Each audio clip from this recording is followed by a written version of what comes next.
Hello everyone, Jai Hind. My name is Hamza Hasni and I welcome all of you to your channel The Hind Guru Academy and Study Point. जैसा कि आपको मैं पहले ही बता चुका हूं कि भाई आरआरबी एनटीपीसी का नोटिफिकेशन आ चुका है और अच्छी खासी वैकेंसीज आई हैं। सारी डिटेल मैं इनके पहले वाले वीडियोस में बता चुका हूं। अब इसके लिए तैयारी शुरू कर देनी चाहिए जितनी जल्दी हो सके। तो मैं आपके लिए रीजनिंग का कोडिंग डिकोडिंग चैप्टर लेकर के आया हूं। फटाफट देखते हैं, समझते हैं और इसको आज ही से बढ़िया से प्रैक्टिस करना स्टार्ट करते हैं। तो सबसे पहले देखिए कोडिंग है क्या, जनरल टर्म पढ़ लीजिए क्या है। कह रहे coding is a system of signals. This is a method of transmitting information in the form of codes और signals without it being known by third person. यानी कि ये एक तरह का ऐसा सिग्नल का सिस्टम होता है जिसके अंदर कोई इंफॉर्मेशन किसी दूसरे तक पहुंचाई जाती है इस तरह से कि बीच का तीसरा व्यक्ति उसे समझ ना पाए। जनरली इसका यूज़ हम लोग डिफेंस सर्विसेज में करते हैं जब एक दूसरे को मैसेज ऐसे पहुंचाने होते हैं जिनमें तीसरा आदमी ना समझ पाए, या कुछ जो एजेंट्स होते हैं वो इस तरह के कोडिंग का यूज़ करते हैं। ठीक है, और भी जगहों पर होता है। तो कोडिंग क्या होता है, सिग्नल लैंग्वेज एक तरह की होती है। ठीक है, कि दो लोग आपस में जानते हैं, उसे तीसरा पढ़ने की समझने की कोशिश करता है तो नहीं कर पाता है, बहुत मुश्किल से कभी कभी वो डिकोड करते हैं। ठीक है, अब इसमें देखिए इसी बात को इलैबोरेट करके लिखा गया है कि the person who transmits the code और signal is called the sender and the person who receives it is called the receiver. तो दो लोग होते हैं, एक सेंडर होता है, एक रिसीवर होता है। ठीक है, जैसे मुझे कोई मैसेज देना है अपने किसी फ्रेंड को और मैं चाहता हूं कि वो मैसेज बीच में अगर किसी तीसरे को मेरा लेटर, मेरा लिखा हुआ कोई भी मेल है या व्हाट्सएप मैसेज है, कुछ भी ऐसा है, वो तीसरा कोई व्यक्ति देख भी ले तो भी समझ ना पाए, सिर्फ मैं और मेरा फ्रेंड ही समझ पाए, तो हम आपस में एक कोडिंग लैंग्वेज तय कर सकते हैं। ठीक है, और उसके यूज से हम इस तरह के मैसेजेस भेज सकते हैं। ठीक, तो मैं भेज रहा हूं तो मैं सेंडर हूं और मेरा फ्रेंड जो रिसीव कर रहा है वो रिसीवर है, ऑब्वियसली। अब इसमें क्या है, ट्रांसमिटेड कोड्स और signals are decoded on the other side by the receiver. अब मैंने तो भेज दिया कोड बनाकर, अब दूसरी तरफ जो रिसीवर है उसे डिकोड करना पड़ेगा। यानी मेरी कोड की भाषा को जनरल भाषा में वो एक तरह से ट्रांसलेट करेगा, ट्रांसफर करेगा और तब समझेगा कि मैंने क्या मैसेज उसे भेजा है। This is known as decoding, और यही प्रोसेस क्या कहलाता है, डिकोडिंग, जो आपको आगे करनी है। ठीक है, in questions on coding decoding a word, basic word is coded in a particular way and the candidates are asked to code other word in the same way। तो अभी तो आपने ये समझा कि कोडिंग डिकोडिंग क्या कहलाती है। मैंने किसी बात को, किसी वर्ड को, किसी सेंटेंस को कोड लैंग्वेज में बना करके भेजा तो ये कोडिंग हो गई। फिर वहाँ मेरे फ्रेंड ने उस कोड लैंग्वेज को तोड़ करके जनरल लैंग्वेज में करके समझा तो ये डिकोडिंग हो गई। ठीक है, आपके लिए क्या होता है, एग्जाम में कोडिंग डिकोडिंग से जो क्वेश्चंस आते हैं उसमें बेसिक वर्ड्स होते हैं जो कोड किए जाते हैं किसी खास तरीके से, और कैंडिडेट से कहा जाता है कि वो इसे कोड करें दूसरे वर्ड को या किसी वर्ड को डिकोड करें। ठीक है, the coding and decoding test are set up to जज the candidates ability to decipher the rule that has been followed to code a particular word message and break the code to decipher the message. तो ये questions आपको क्यों दिए जाते हैं, candidate को क्यों दिए जाते हैं, देखा जाता है कि कैंडिडेट की ये मेंटल एबिलिटी है या नहीं, उसके पास इतना दिमाग है या नहीं कि किसी कोड को देखकर वो उसी कोड में दूसरे शब्द को बना सकता है या नहीं बना सकता है, या किसी कोड को ब्रेक करके उसे दिखाया गया और देखा जाता है कि वो ब्रेक कर सकता है कोड कि नहीं कर सकता है। तो कोडिंग डिकोडिंग यही कहलाती है। ठीक है, अब कोडिंग डिकोडिंग में सबसे पहली चीज जो आती है, जो सबसे इंपॉर्टेंट है, जो आपको याद कर लेनी चाहिए, वो होते हैं order of the English alphabet. ठीक है, इंग्लिश अल्फाबेट का ऑर्डर, या आप ये कह लीजिए ऑर्डर ऑफ लेटर्स, लेटर्स का ऑर्डर। ठीक है, यहां पर देखिए एक चीज इंग्लिश में ग्रामेटिकली गलत लिखी है। Here are some methods techniques that are given below to remember the position of English alphabets। Alphabets नहीं, लेटर्स। ठीक है, तो लेटर्स किस पोजीशन पर हैं ये याद रखना बहुत ज़रूरी होता है, और इसे याद रखने की कई सारी ट्रिक्स टेक्निक्स आपको सोशल मीडिया पर भी मिल जाती हैं, टीचर्स भी बताते हैं, बुक्स में भी मिल जाती हैं, जिनमें पॉपुलर ट्रिक्स कुछ ऐसी होती हैं कि एजॉटी है ना, जैसे आगे मैंने इसको मेंशन कर रखा है, उनको भी मैं दिखा देता हूँ, उनको भी देख लीजिए। बट उन पॉपुलर ट्रिक्स के अलावा भी मैं कुछ ट्रिक्स बताऊँगा जो आपके लिए चीज़ें आसान करेंगी, क्योंकि सबसे ज़रूरी होता है कि जो चीज़ें आपको याद हो आप भूल ना पाएँ, और अगर भूलते हैं तो किसी तरीके से उसे वहाँ पर रिमाइंड कर लें, किसी तरह से रिकलेक्ट कर लें। ठीक है, अब देखो जैसे कि क्या किया जाता है, इसमें इस तरह के फॉर्मूले बना लिए जाते हैं। ठीक है, इस तरह से हम एक्रोनिम्स बना लेते हैं, इन्हें एक्रोनिम्स कहा जाता है। जब हम फर्स्ट लेटर्स के सेट को बना करके कोई ऐसा वर्ड बना लें जो हो भी सकता है नहीं भी हो सकता है, यूजुअली नहीं होता है, तो ऐसी चीज़ों को एक्रोनिम कहा जाता है। तो देखिए हम क्या करते हैं, हम एजॉटी ये याद कर लें, एजॉटी ज्योति से याद हो जाएगा, ज्योति नाम की लड़की है ना, कोई हो कॉमन नेम है तो एक गर्ल के नेम जैसा साउंड करता है एजॉटी। ठीक है, एजॉटी में क्या होता है कि ये हर 5 से चलता है। ठीक है, तो ई आपका 5th लेटर है, जे आपका 10th लेटर है, ओ आपका 15th लेटर है, टी आपका 20th लेटर है और वाई आपका 25 लेटर है। अब इनके बीच के लेटर्स को आप इजीली कैलकुलेट कर सकते हैं। तो एक तो ये तरीका होता है एजॉटी जो आपको बताया जाता है। फिर एक होता है आपका सिफ्लोरक्स। सिफ्लोरक्स क्या होता है, इसमें हर 3rd लेटर आपका होता है, सी 3rd हो जाता है, एफ आपका 6 हो जाता है, आई 9 हो जाता है, एल आपका 12 हो जाता है, ओ आपका 15 हो जाता है, आर 18 हो जाता है, यू आपका 21 एंड एक्स 24 हो जाता है। तो ये तो अंडरस्टूड है ही है भाई कि वाई एंड जी 25 एंड 26 हैं, 25 26। ये किसी मेडिसिन के नाम की तरह लगता है तो आप इसको याद रख सकते हैं, सिफ्लोरक्स। ठीक है, सिफ्लोरक्स।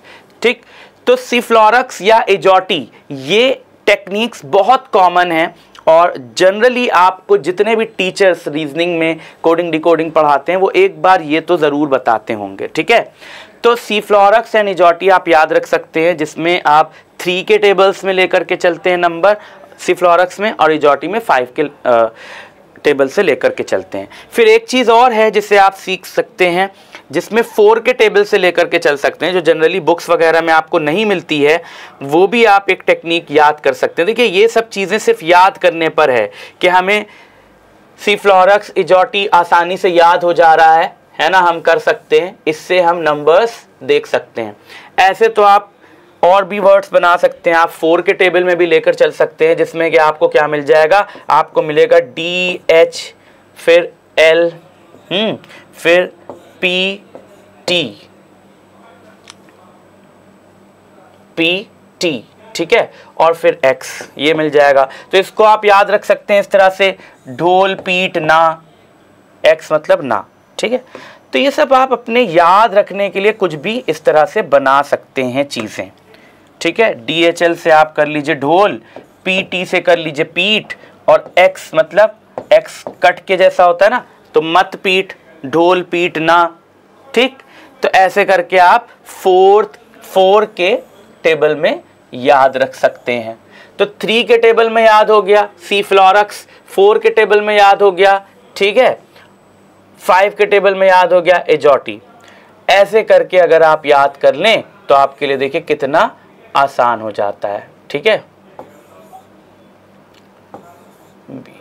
ओके ये ठीक, तो DHL फिर PT और X, ढोल पीटना, ये 4 के टेबल में आपका लेटर हो जाता है, लेटर का सीक्वेंस नंबर हो जाता है, प्लेस हो जाता है। ठीक है, इसको हम प्लेस वैल्यू भी कहते हैं, नंबर वैल्यू भी कहते हैं, मतलब नंबर आप नाम कोई भी रख सकते हैं, ऑर्डर ऑफ लेटर भी कहते हैं। ठीक है, तो ये इतनी बात आई होप क्लियर है आपको। ढोल पीटना बहुत आसानी से याद हो जाएगा, है ना, तो ढोल में ओ नहीं आएगा, बस ये याद रखना, DHL आ गया, पीट में PT आ गया, और ना के लिए हमने क्रॉस का साइन यानी X मान लिया, तो ये हमारा 4 के टेबल में हो गया।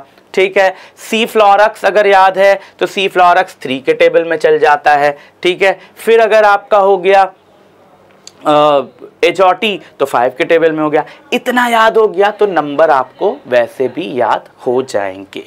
ठीक, एक बार आपने लेटर्स याद कर लिए, लेटर की पोजीशन याद कर ली, तो आपके लिए कोडिंग डिकोडिंग बहुत टाइम मैनेजमेंट के साथ अच्छे से ईजिली हो जाता है। एक तरीका और है जिसको आप पर्सनली कर सकते हैं वो क्या कर सकते हैं कि भाई आप के हाथों में जो ये होता है ना, उंगलियों के बीच में ये जो लाइंस होती हैं, ये आपकी गिनी हुई होती है, जनरली आपको पता होता है कहाँ पर क्या है।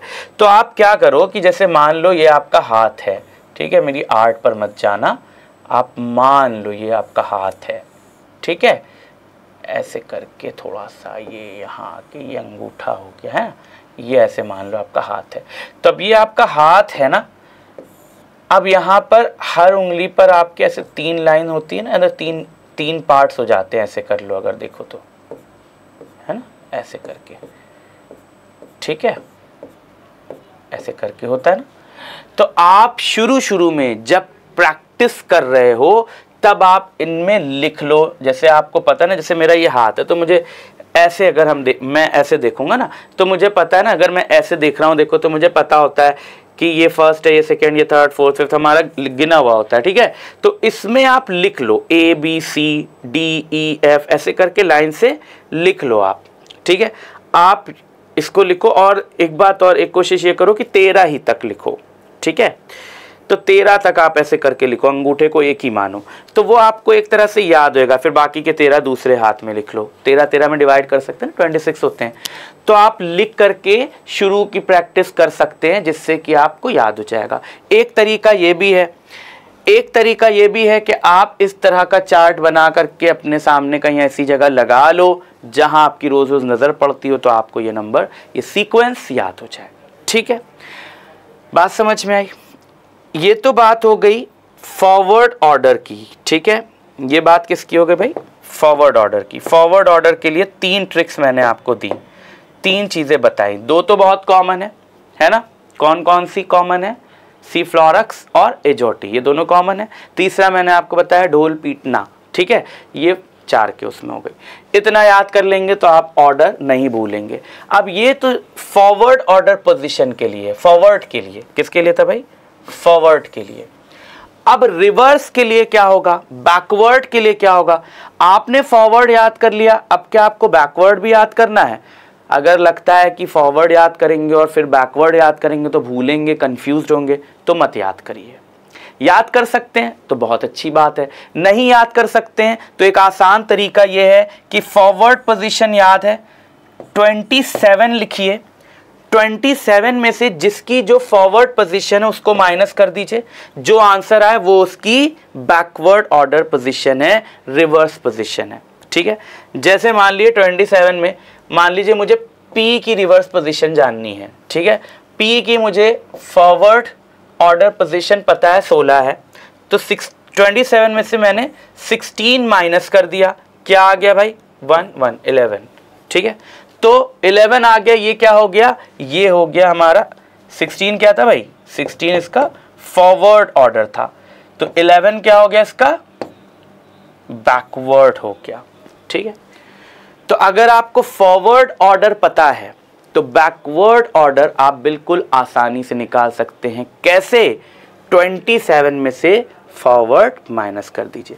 चलिए और का निकाल कर देखते हैं, कोई भी लेटर अपने माइंड में सोचिए। चलिए मान लीजिए मैंने सोच लिया, अच्छा लास्ट और पहले वालों में तो इतना कंफ्यूजन नहीं होता, बीच वालों में ज़्यादा कंफ्यूजन होता है। मान लीजिए मैंने जे सोच लिया, जे की फॉरवर्ड ऑर्डर पोजीशन क्या है? 10 है, ठीक है। तो मैंने 10 माइनस किया तो क्या आ गया? 17। तो रिवर्स ऑर्डर पोजीशन क्या आ गई? 17। तो 27 में से माइनस कर देंगे फॉरवर्ड ऑर्डर पोजीशन, तो रिवर्स ऑर्डर पोजीशन हमें इजीली मिल जाएगी। कोई भी लेटर आप ले लीजिए, टेक एनी लेटर, ठीक है। इसी तरह से मान लीजिए सपोज आपको F का नहीं जल्दी से याद आ रहा है, ठीक है। F की फॉरवर्ड ऑर्डर पोजीशन आपको पता है, आपने 27 लिखा, माइनस किया, फॉरवर्ड ऑर्डर कितना है भाई? फॉरवर्ड ऑर्डर पोजीशन है 6, ठीक है। माइनस किया, 27 में से 6 क्या बचा? 21। तो रिवर्स ऑर्डर पोजीशन क्या आ गई? 21, ठीक है। तो रिवर्स को याद करने की जरूरत नहीं है, क्योंकि ये जो काम है ये आपका 3-4 सेकेंड ही लेगा। 27 में से कोई भी गिनती घटाने में आपको कितना ही टाइम लग जाएगा? 3-4 सेकेंड ही लगेगा, ठीक है। तो 5 सेकेंड मान लो, चलो। तो आप याद करने में अगर कंफ्यूज रहे, याद करना तो बेस्ट ऑप्शन है, क्योंकि वो स्पीड बढ़ाता है ना, वहाँ टाइम मैनेजमेंट बहुत ज़रूरी होता है, तो वो तो बेस्ट ऑप्शन है। लेकिन अगर याद करने में कंफ्यूजन हो रहा है तो ये वाला आप याद रखेंगे, ठीक है। तो अभी मैंने आपको क्या बताया, हाथ पे लिखने वाला भी आप कर सकते हैं, चार्ट बनाकर लगा सकते हैं। और जब एक बार फॉरवर्ड ऑर्डर याद हो जाए, फॉरवर्ड में तीनों आप याद कर लीजिए, तीनों एक्रोनिम याद कर लीजिए। कौन कौन से मैंने बताया 3 एक्रोनिम, पहला सी फ्लोरक्स 3 के मल्टीपल में, दूसरा ढोल पीटना 4 के मल्टीपल में, और तीसरा एजॉटी 5 के मल्टीपल में। ये याद कर लिया आपने तो आसानी से नंबर याद हो गए।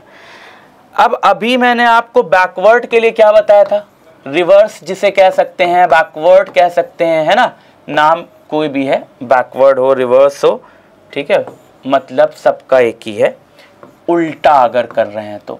बैकवर्ड के लिए मैंने क्या बताया, बैकवर्ड के लिए आप 27 में से माइनस कर देंगे फॉरवर्ड को, आपका आंसर आ जाएगा। तो एक तो ये बताया, ठीक। अब बैकवर्ड फॉरवर्ड के अलावा और क्या चीज हमें याद करनी पड़ सकती है, हमें याद करनी पड़ सकती है ऑपोजिट लेटर्स। इसका भी सिंपल सा फंडा इसी 27 से आएगा, ठीक है। चलिए वापस चलते हैं, लेकिन एक बात है कि वापस मैं अगर जाता हूँ इसमें, चलो इसमें नहीं, मैं अलग से ही बना देता हूँ, अलग से ही बना देता हूँ। देखिए होता क्या है कि आपके जो 26 लेटर्स हैं, ठीक है, इन 26 लेटर्स को आप डिवाइड कर लेते हैं 13-13 में। कितने कितने में? 13-13 में, ठीक है। तो मान लो ये फॉरवर्ड पोजीशन की ही हम बात कर रहे हैं, फॉरवर्ड की बात करें तो 1 हो गया A, 2 हो गया B, 3 हो गया C, 4 हो गया D,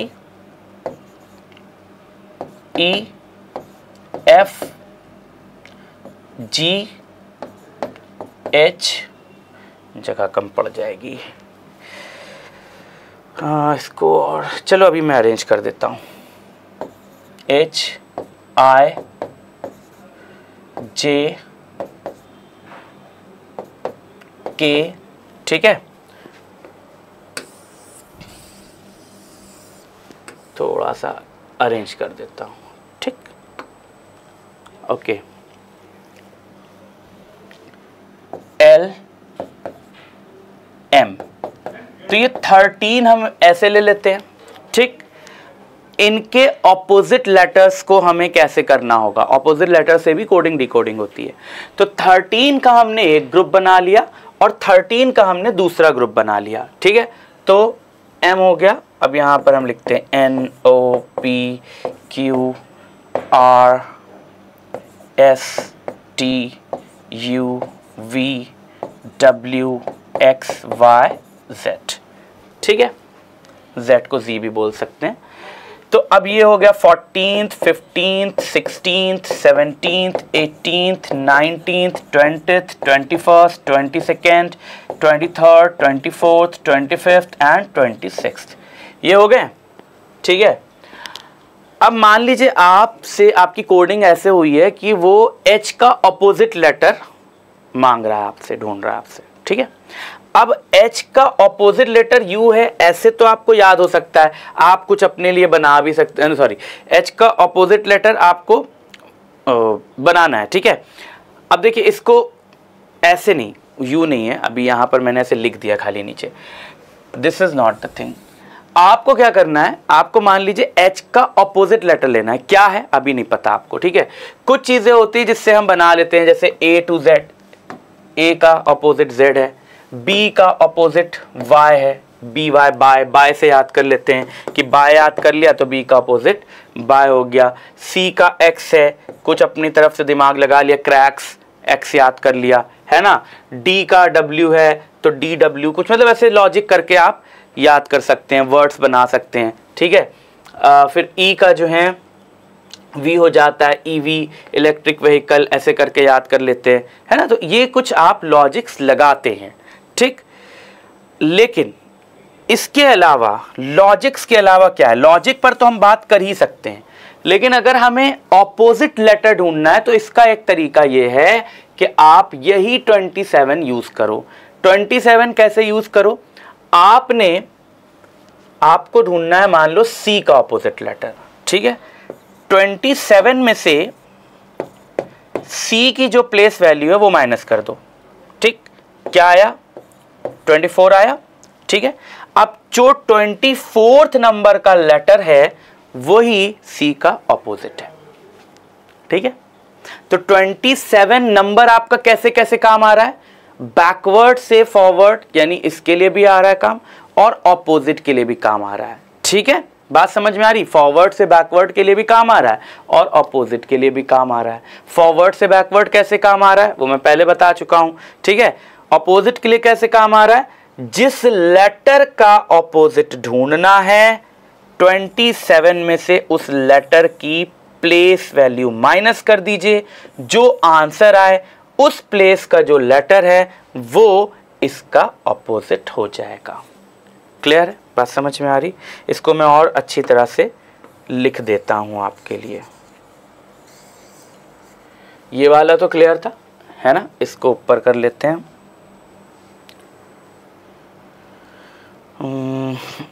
आई थिंक ये पार्ट छोटा कर लेते हैं, ठीक है। ये हटा ही देते हैं, ये वाला तो क्लियर हो गया। ये वाला पार्ट देखते हैं कि हम ऑपोजिट जब निकालेंगे तो कैसे निकालना है।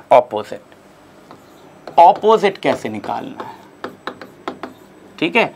वही 27 का खेल फिर से करना है। कैसे भाई? मान लीजिए हमसे पूछा गया कि H लेटर का ऑपोजिट लेटर कौन सा होगा। हमने 27 फट से लिखा, 27 में से हमने माइनस कर दिया जो H की प्लेस वैल्यू है 8, ठीक है। 8 माइनस किया हमने तो हमारा क्या निकला भाई? 19 निकला। 27 में से 8 गया तो क्या बचा? 19 बचा ना भाई। इतना तो कैलकुलेशन कर ही लेंगे, राइट।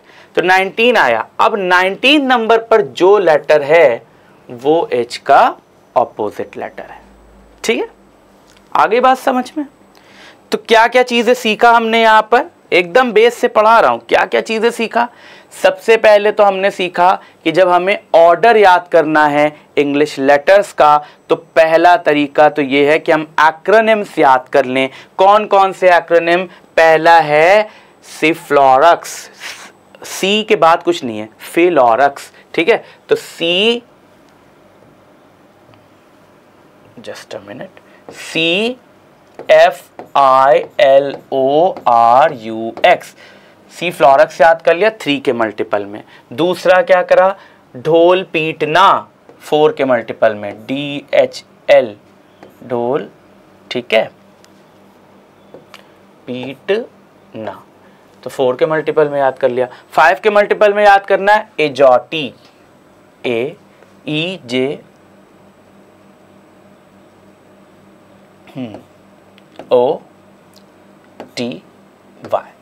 तो ऐसे अगर याद कर लिया तो पोजीशंस आराम से याद हो जाएंगी, ठीक है। अब रिवर्स पोजीशन के लिए मैंने क्या बताया? ये तो फॉरवर्ड है। रिवर्स पोजीशन के लिए क्या बताया? रिवर्स पोजीशन के लिए मैंने सिंपली बताया कि 27 में से माइनस कर दो जो पोजीशन है, फिर जो आंसर निकले वो उसकी रिवर्स पोजीशन हो जाएगी, है ना। इसको हमने किया भी प्रैक्टिकली, एक बार और देख लो रिवीजन के लिए, ताकि भूलो ना। बार बार क्यों बता रहा हूँ? भूलो ना, ठीक है।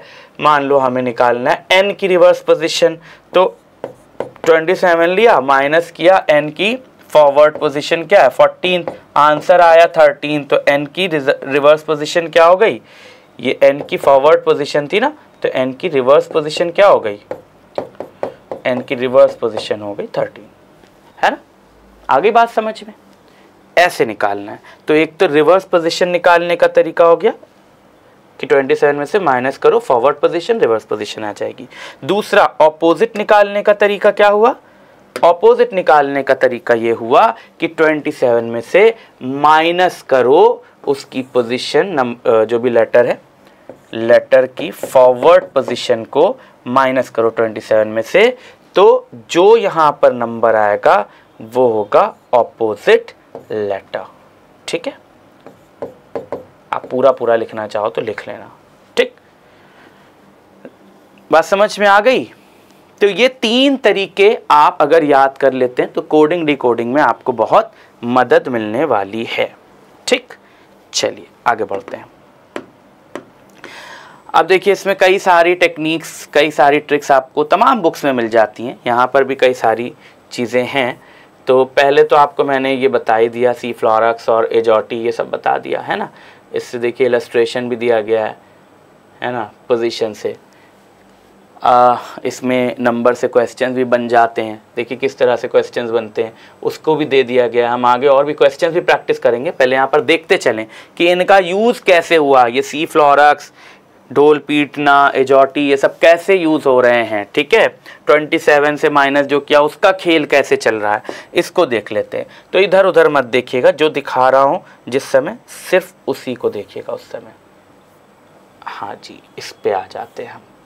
ये PDF आपको मिल जाएगा टेलीग्राम पर। ठीक है, टेलीग्राम चैनल का लिंक इस वीडियो के डिस्क्रिप्शन में है, टेलीग्राम से जुड़ जाइए। RRB NTPC से रिलेटेड कोई भी जानकारी होगी, क्लास, PDF, वो सब कुछ टेलीग्राम पर मिलेगा। आप एक ही जगह पर कंप्लीट पैकेज पा लेंगे और अपनी तैयारी को अच्छे से अंजाम देंगे। ठीक है, तो अब देखिए यहाँ पर क्या है, इलस्ट्रेशन 1 देख रहे हैं हम।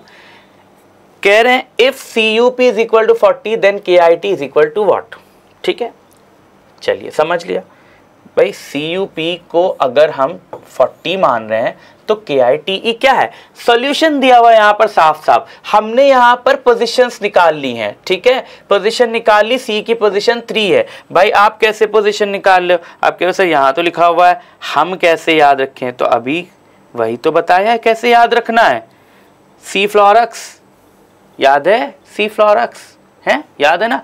तो C 3 का मल्टीपल में आ गया है ना। फिर आप देख लियो उसी अकॉर्डिंग U कहाँ आ रहा है, U आपका आ रहा है 21 में, आपने U निकाल लिया। ठीक है, P आपका उसी हिसाब से कैलकुलेट कर लीजिए, तो P का आप जब कैलकुलेट करेंगे 16।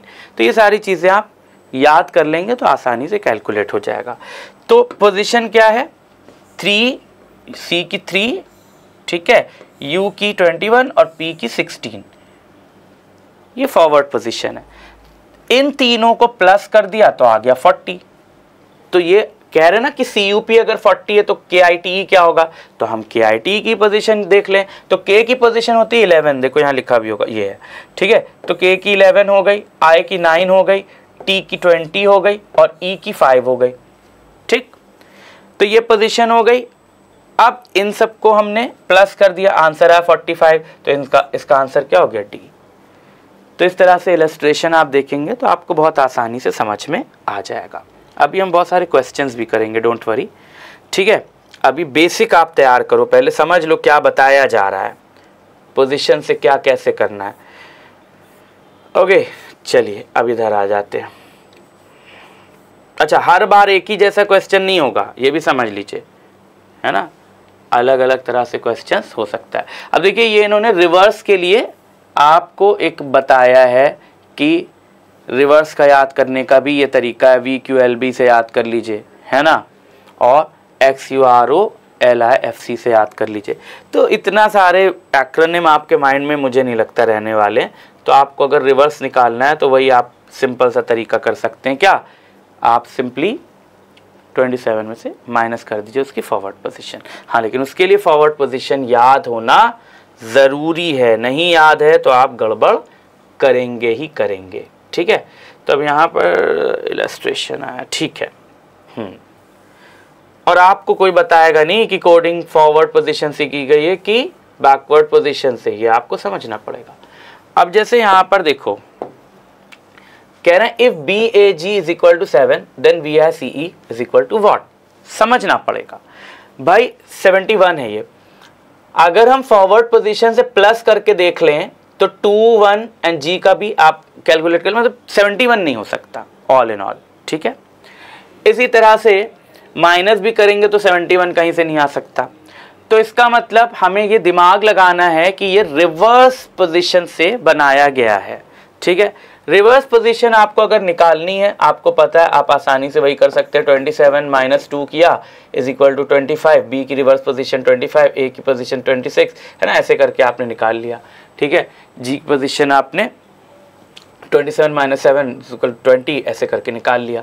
ठीक, तो ये पोजीशंस आपने जब निकाल लिया, रिवर्स पोजीशन कैलकुलेट किया, सब मिलाकर 71 आ रहा है। तो इसी तरह से आप वाइस की रिवर्स पोजीशन निकाल लीजिए, राइट। तो ये तरीके हैं, ये हमारे क्वेश्चंस नहीं हैं, ठीक है, ये इलस्ट्रेशन है। आप इनको आसानी से पहले जो किया हुआ है उसको देख लीजिए, फिर जो नहीं किया हुआ है, जिस तरह के क्वेश्चंस आए हैं उन पर भी हम बात करेंगे, ठीक है। इसका सिंपल सा देखिए, यहाँ पर वाइस का इन्होंने करके दिखा दिया। क्या होगा रिवर्स पोजीशन में, वाइस का V का 5 है, I का 18 है, C का 24 है, E का 22 है, इक्वल टू 69। ठीक, बट हमेशा पोजीशन से ही क्वेश्चन आए इसकी कोई गारंटी नहीं होती। पोजीशन से भी क्वेश्चंस आते हैं, बट बहुत सारे अलग अलग तरह से भी क्वेश्चन आते हैं जहाँ पर आपको हर जगह अलग तरह का दिमाग यूज़ करना पड़ेगा, ठीक है। तो ये सिर्फ एक पार्ट है, इस पर डिपेंड पूरी तरह से आप नहीं हो सकते। क्लियर, आगे बात समझ में। अब देखिए क्या है, if the sum of two letters is 27 then both letters are at opposite position. ये जो मैंने अभी बताया था वो यहाँ पर लिखकर दिखाया गया, इसको आप अपने मन से पढ़ना चाहिएगा, पढ़ लीजिएगा, ये PDF आपके पास रहेगा। वही मैंने बताया था कि 27 से अपोजिट कैसे निकाल सकते हैं और 27 से कैसे हम अपोजिट के अलावा रिवर्स पोजीशन निकाल सकते हैं, वही सारी बातें हैं। चलो पढ़ ही लेते हैं, लिखा है तो, if the sum of two letters is 27 then both letters are at opposite position at each other. ठीक है भाई, 27 में से मैंने कहा था माइनस करेंगे तो जो नंबर आया उस पोजीशन वाला लेटर क्या है, उसका अपोजिट है। यहाँ उसी बात को घुमा के कह दिया कि दो लेटर्स का सम अगर 27 है तो वो एक दूसरे के अपोजिट हैं। जैसे DW, ड्यू से आप याद रख सकते हैं, तो DW का सम जब आप करेंगे तो 27 आएगा, यानी DW एक दूसरे के अपोजिट है। ठीक है, BY, बाय से याद रख सकते हैं, तो BY के पोजीशंस का सम करेंगे 27 आएगा, एक दूसरे का अपोजिट है। CX, क्रैक से याद करिए, 6 से याद रखिए, 6 से तो कंफ्यूज हो सकते हैं, क्रैक से याद करिए, तो 3 + 24 27 आएगा। GT रोड से याद कर लीजिए, ग्रेट से याद कर लीजिए, है ना। गोट आजकल एक वर्ड चला है, गोट, ग्रेटेस्ट ऑफ ऑल टाइम, उससे याद कर लीजिए। ठीक है, तो 7 + 20 27 एक दूसरे के अपोजिट है। IR, इंडियन रेलवे से याद कर लीजिए। ठीक है, तो ऐसे आप देख लेंगे, 9 + 18 27। MN, मैन से याद कर लीजिए।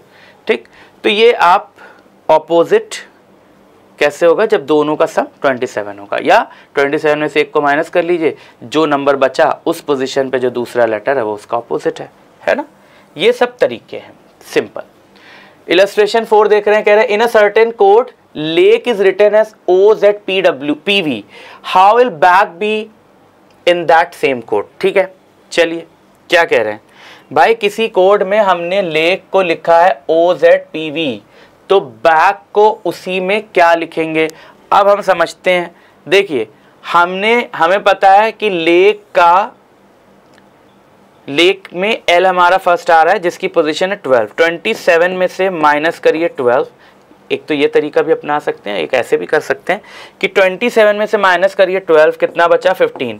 15 नंबर पर कौन सा लेटर होगा आपको याद होना चाहिए। अगर आप C फ्लोरेक्स याद कर रहे हैं तो 3 से के मल्टीपल से ले सकते हैं। इजॉटी याद कर रहे हैं तो लिख सकते हैं EJO, तो 15 हो गया ना 15th आसानी से, तो 15th पे O आ रहा है, याद है आपको ये। ठीक है, तो यानी आपने देखा कि इन्होंने L की जगह ये जो O लिखा है, ये क्यों लिखा है, क्योंकि इन्होंने ऑपोजिट लेटर पकड़ा है। ठीक है, बात समझ में आ रही है, यही किया ना इन्होंने, ऑपोजिट लेटर पकड़ा है। तो अगर इसका ऑपोजिट लेटर पकड़ा है तो इसका तो साफ साफ दिख ही रहा है, एक ऑपोजिट लेटर Z है, बिना किसी कैलकुलेशन के हमें पता चल जाएगा। K का भी इसी तरह से आप निकालेंगे, K की पोजीशन 11 होती है, 27 में से माइनस करेंगे 11 तो क्या बच्चा भाई 16। 16th पोजीशन किसकी होती है, अगर 15th O की है तो O के बाद P आता है 16th, सिंपल पता चल गया। तो ये तो O है, ये P है। ठीक है, तो हमें यहाँ पर K की जगह P मिला है, तो क्लियर है कि ये इन्होंने ऑपोजिट लेटर्स लिए हैं। अब ऑपोजिट लेटर्स लिए हैं तो हमें बैक का ऑपोजिट ढूंढना है। बैक का ऑपोजिट ढूंढने के लिए B हमें पता है सेकंड होता है, कोई डाउट ही नहीं है, तो B सेकंड होता है, तो लास्ट से ऐसे बिना कैलकुलेशन के तो पता चल जाएगा, है ना, Y आना चाहिए। ठीक, तो अगर हम एग्जाम में कर रहे हैं तो हम पहले ही बी और ए ऑप्शन को हटा देंगे। जब बैक का हमसे पूछेगा तो हमने बी का ही अपोजिट निकाल लिया वाई, तो या तो ये है या तो ये है, तो ये दोनों हट गया, ए और बी ऑप्शन हट गया क्योंकि जेड तो है नहीं बी का अपोजिट। फिर ए का अपोजिट निकालना है, ए का अपोजिट जेड सभी को पता है, कोई उसमें दिमाग ज़्यादा लगाने ही नहीं है, तो जेड यहाँ भी है यहाँ भी है, यहाँ तक तो चीज़ें सिमिलर चली। अब सी का अपोजिट निकालना है, सी हमें पता है थर्ड होता है, हमने तुरंत खट से लिखा 27 - 3 = 24 आ गया, है ना। 24th पोजीशन पर क्या होता है, एक्स होता है, एक्स होता है तो यहाँ पर एक्स है या एक्स नहीं है, यहीं पर ये भी कट गया। लेकिन आपका मन है हम पूरा करेंगे तो चलो पूरा करवा देते हैं। के की पोजीशन आपको पता होनी चाहिए, के की पोजीशन 11 होती है, 20 अभी यहाँ पे किया भी है देखो, है ना। तो के की पोजीशन 11 होती है, उसको अपोजिट हमने निकाला भी है पी, है ना, तो पी भी यहीं पर है, तो वाई जेड एक्स पी ये हो गया आंसर। ऐसे ऑपोजिट का कर लिया जाता है, ठीक है। चलिए भाई आगे बढ़ते हैं। तो ये सब समझ में आ गया ना कैसे पोजीशंस के साथ खेलते हैं। अब देखिए इसमें कितनी तरह के क्वेश्चंस आते हैं, टाइप्स ऑफ क्वेश्चंस की बात हम कर रहे हैं, तो कई तरह के क्वेश्चंस आते हैं कोडिंग डिकोडिंग में। मैंने कहा था ना कि सिर्फ पोजीशन का ही खेल नहीं है, पोजीशन तो है एक पार्ट, लेकिन उसके अलावा भी कई तरह के क्वेश्चंस आएंगे जिनको अलग अलग तरह से आपको दिमाग लगाकर सॉल्व करना होगा, ठीक है। तो यहाँ कुछ कैटेगरीज दी गई हैं। पहली कैटेगरी दी गई है लेटर कोडिंग। इसमें देखिए क्या लिख रहे हैं, कह रहे हैं in this type we deal with questions in which the letters of a word are replaced by certain other letters according to a specific pattern rule to form a code. You are required to detect the coding pattern rule and answer the questions that follow based on coding pattern rule. तो क्या कह रहे हैं कि इस type में हम किसी वर्ड को, किसी सेंटेंस को कुछ भी ले लें और ले करके हर एक लेटर के अपने हिसाब से कोड रख दें, अपने हिसाब से कोड रख दें।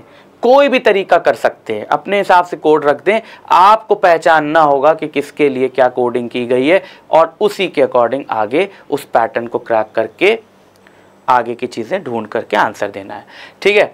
अब इसमें हर क्वेश्चन का अलग पैटर्न हो सकता है, इसमें प्लेस से कोई मतलब नहीं है, चाहे फॉरवर्ड प्लेस हो चाहे बैकवर्ड प्लेस हो, अपोजिट हो, कोई मतलब नहीं। आप देखिए किसमें क्या लिया गया है, फॉरवर्ड भी लिया जा सकता है, उसमें ऐड भी किया जा सकता है, उसमें सब्सट्रैक्ट भी किया जा सकता है, रिवर्स भी लिया जा सकता है, उसमें ऐड सब्सट्रैक्ट किया जा सकता है, मल्टीप्लाई किया जा सकता है, डिपेंड करता है क्वेश्चन का लेवल कैसा है, ठीक है। इसको अपोजिट भी किया जा सकता है, अपोजिट में प्लस माइनस करके दिया जा सकता है, मतलब बहुत सारी चीज़ें हो सकती हैं। अब जैसे यहाँ पर देखिए क्वेश्चन नंबर 5 क्या है, समझते हैं। कह रहे हैं in a certain code language picture is written as QHDSVQF, ठीक है। How would browser be written in that same code language, ठीक है। तो देखिए इन्होंने सोल्यूशन जहां दे रखा है वहां हम सोल्यूशन देखकर करते हैं, फिर आगे हम जो क्वेश्चंस लेकर आएंगे प्रीवियस ईयर वाले उसमें मैं आपको पूरा एक एक सॉल्व करके बताऊंगा, ठीक है। तो इन्होंने देखिए किया क्या हुआ है, एकदम सिंपल सी बात, पिक्चर को इन्होंने QH ऐसे करके लिखा है। क्या किया है, हर एक लेटर में एक लेटर ऐड कर दिया, एक स्टेप आगे बढ़ गए, तो P की जगह Q लिख दिया। अच्छा सब में नहीं कर रहे हैं ये, इसमें भी देखिए अलग अलग चल रहा है मैटर, ऐसे भी चलता है। कभी कभी क्या होता है सब में सिमिलर कर सकते हैं, कभी कभी किसी में कुछ किसी में कुछ, ऐसे एक दो लेकर चलते हैं, मतलब एक ताल की तरह होता है, पहला ये दूसरा ये, पहला ये मतलब पहला ये दूसरा ये, तीसरा ये चौथा ये, ऐसे करके भी चलते हैं। तो इन्होंने क्या किया है, फर्स्ट लेटर में एक लेटर ऐड किया और सेकंड में एक लेटर माइनस कर दिया, सब्सट्रैक्ट कर दिया। P में 1 ऐड किया Q आ गया, I में 1 माइनस किया H आ गया, फिर थर्ड में ऐड किया, फिर फोर्थ में माइनस किया, फिर ऐड किया, ठीक है, फिर माइनस किया, ऐसे करके इन्होंने किया है। तो हमने ये ताल पकड़ ली, क्या इसकी ताल ये है कि पहले लेटर में प्लस करना है, दूसरे में माइनस, तीसरे में प्लस, चौथे में माइनस, है ना, पांचवें में प्लस, छठे में माइनस, ठीक, ये हमारी ताल है। अब इस ताल के हिसाब से जब ब्राउज़र को डिकोड किया तो देखिए क्या बना, पहले में प्लस किया तो B की जगह आ गया C, दूसरे में माइनस किया तो R की जगह आ गया Q, QR होता है ना, O में प्लस किया तो P आ गया, W में माइनस किया एक पीछे गए तो V आ गया, S में प्लस किया तो T आ गया, E में माइनस किया तो D आ गया, R में प्लस किया तो S आ गया। तो क्या बन गया, CQP VTDS, तो आंसर ढूंढ लीजिए कहाँ पर है ना। आप देख रहे हैं CQV, अच्छा यहाँ पर CQP लेना है ना, तो CQP यहाँ है, CQP यहाँ है, ये दोनों पहले ही कट गया, ठीक। फिर VTDS, तो यहाँ U आ रहा है, ये भी गलत है, कट गया, तो आंसर क्या हो गया, ये हो गया, ठीक है। ऐसे होता है, अलग अलग क्वेश्चन में अलग अलग पैटर्न। तो अब यहाँ तो इन्होंने ये किया, फिर देखिए क्या किया आगे, अगला इलस्ट्रेशन देख रहे हैं। अगला इलस्ट्रेशन क्या है कि in a certain code language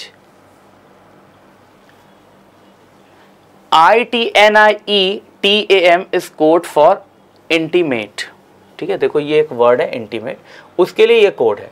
then which of the following words has the code for dash, अब इनमें से कौन सा वर्ड है जो इसके लिए कोड है, ठीक है। तो देखो इसमें किया क्या है इन्होंने, चलो हम सोल्यूशन नहीं देखते हैं, यहाँ लिखा ही हुआ साफ साफ, पर फिर भी कोशिश कर लेते हैं। देखो इन्होंने क्या किया है, 1 2 3 4 5 6 7 8 लेटर्स का ये कोड है, 8 लेटर्स का ये वर्ड है, ठीक है। अगर आप इस पर गौर करें तो इन्होंने क्या किया है, इन्होंने इसको पहले ब्रेक किया 4 में, ठीक है। इंटी को अलग ब्रेक किया, ठीक है। वर्ड पर आते हैं, कोड नहीं, वर्ड पकड़ो।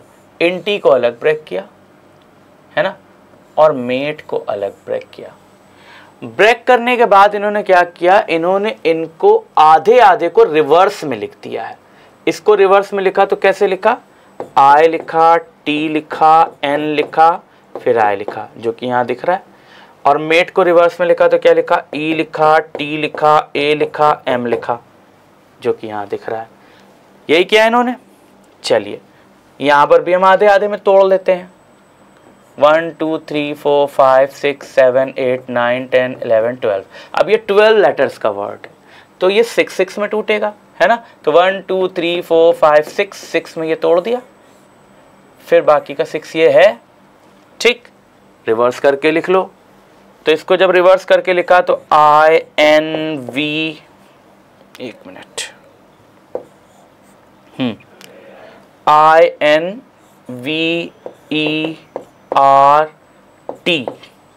इन्वर्ट, यहाँ पर इन्वर्ट मिल रहा है। अब देखो मज़ेदार बात यह है कि आपसे एग्जामिनर चाह रहा पूरा सॉल्व करो, क्योंकि सब में इन्वर्ट मिल रहा है ना, है ना। तो दूसरा वाला पार्ट भी सॉल्व कर लो, ठीक है। तो इसको भी उन्होंने उल्टा करके लिखा है, तो उल्टा करके लिखा है तो हम क्या कर रहे हैं, हमने सीधा सीधा लिख दिया इसको, पहले I, फिर B, फिर R, फिर A, फिर T, फिर E, इन्वर्टिब्रेट बन गया। अब पकड़ लो कहाँ लिखा है इन्वर्टिब्रेट, नहीं, यहाँ पे देखो V के बाद E नहीं है, गलत। यहाँ देखो इन्वर्टिब्रेटा, ये भी गलत हो गया, ठीक है। यहाँ देखो इन्वर्ट, गलत हो गया, R के बाद आए, है ना। यहाँ देखो इन्वर्टी, ये भी गलत हो गया, B के बाद A है ना, B के बाद A नहीं है, D सही है। देखो INVERTIBRATE, है ना, सिंपल। तो ऐसे भी आपको क्वेश्चंस मिल सकते हैं, ठीक, कि फर्स्ट हाफ घुमा दिया, सेकेंड हाफ सेम रखा, राइट, ऐसे करके। और देख लेते हैं इलस्ट्रेशन। देखो इन्वर्टिब्रेट वाले ने इस तरह से किया है, आपके ऊपर है, आप भाई रिवर्स में लेना था, चाहे ऐसे बना कर लो चाहे वैसे बना कर लो, समझ में आना चाहिए। रीजनिंग के लिए एक बात हमेशा याद रखिएगा कि रीजनिंग के एक क्वेश्चन को सॉल्व करने के कई तरीके हो सकते हैं, आपको जो इजी लगे आप उस तरीके से करेंगे, ठीक है।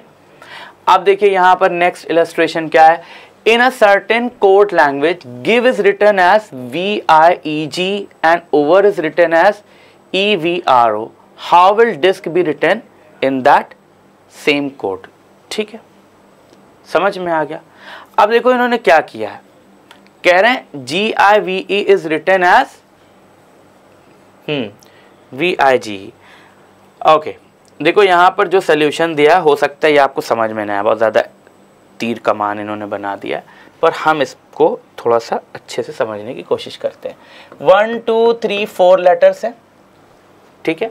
4 लेटर्स में इन्होंने क्या किया, इन्होंने क्या किया, कि इन्होंने पहले तो इस G को आगे भगा दिया, लास्ट में कर दिया, तो अगर G आगे गया तो ये क्या बनता, ये बनता, लेकिन ये नहीं बना है। ठीक है, इन्होंने G को आगे भेज दिया, उसके बाद क्या किया कि ये जो लेटर हैं इनको आपस में चेंज कर दिया। ठीक, बात समझ में आ रही? ऐसे भी मान सकते हैं आप, और आप ऐसे भी मान सकते हैं कि क्या कर रहे हैं। देखिए, पहले इन्होंने क्या किया, G और I को आपस में चेंज किया तो IG हो गया। ठीक है, फिर क्या किया, V और E को आपस में चेंज किया तो EV हो गया। ठीक है, फिर उन्होंने क्या किया, पहले से दूसरे को चेंज किया, तीसरे से चौथे को चेंज किया, फिर दूसरे से चौथे को चेंज कर दिया। ठीक है, फिर मतलब ये कई पैटर्न में बन सकता है, तो डिपेंड करता है कि आप किस तरह से इसको डिकोड कर रहे हैं। हमने डिकोड इस तरह से किया कि इन्होंने क्या किया, फर्स्ट लेटर को पहले लास्ट लेटर में भेजा। फिर से मैं करके बता रहा हूँ, ये थोड़ा सा कंफ्यूज कर सकता है आपको। तो गिव में क्या किया इन्होंने, IVE फर्स्ट लेटर को लास्ट भेज दिया, पहले लेटर को लास्ट में भेज दिया। ठीक है, और फिर क्या किया, पहले लेटर को लास्ट में भेजने के बाद पहले से दूसरे लेटर को चेंज कर दिया। ठीक, तो दो प्रोसेस किया, पहला प्रोसेस फर्स्ट लेटर लास्ट में गया और दूसरा प्रोसेस पहले को दूसरे से चेंज कर दिया। तो इस तरह से कई प्रोसेस कर सकते हैं, ये डिपेंड करता है कितना डिफिकल्ट क्वेश्चन है। हमने यहाँ पर क्या किया, दूसरा भी हमने इसी तरह से करके देख लिया। ओवर है, पहले को लास्ट में भेजा, तो जब लास्ट में भेजा तो क्या बन गया, VERO। ये पहला स्टेप, फर्स्ट स्टेप जो यहाँ पर किया गया था, फर्स्ट स्टेप।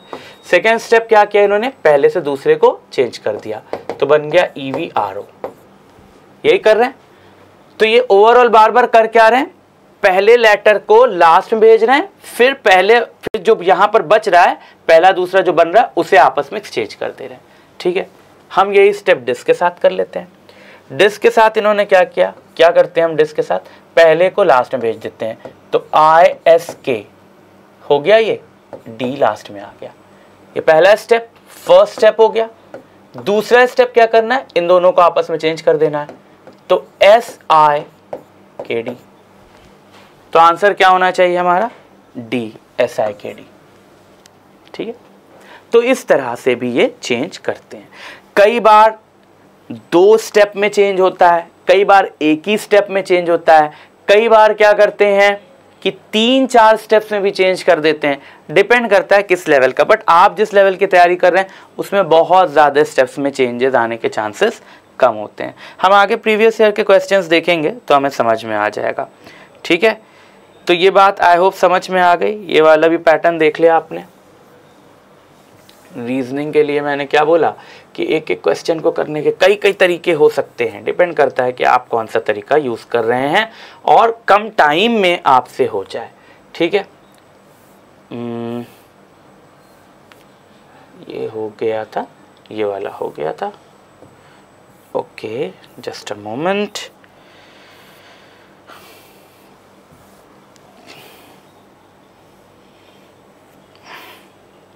एक इलस्ट्रेशन ये भी है, चलो इसको भी देख ही लेते हैं, क्या करना है।